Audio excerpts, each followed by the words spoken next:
Ang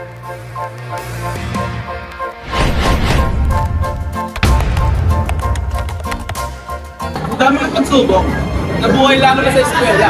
Isang mahalagang bagay ang dapat nating bitbitin araw-araw, ang positibong pananaw. Ang positibong pananaw ay mahalaga dahil ito ay tumutulong sa atin para mapanatili ang kalmado at ang buong kalooban kahit may problema. Kapag positibo ang pananaw natin, madali nating makikita ang solusyon kaysa sa problema. Ito rin ang nabibigay sa ating lakas ng loob upang panganggap ka nila pa.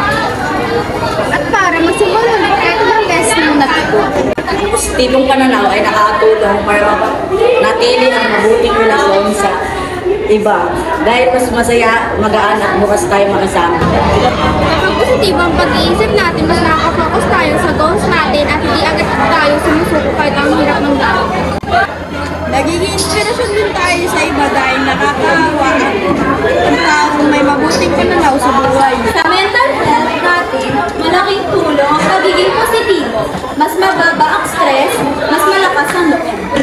Mahalaga ito dahil ito ang nagsisilbing ilaw sa madilim na bahagi ng ating buhay. Ilaw na tayo mismo ang nagsindihan. Ang positibong pananaw ay hindi nangangahulugan laging masaya, hindi may pag-asa kahit sa gitna ng lungkot. Sa bawat araw, sa bawat hamon, piliin pa rin natin maging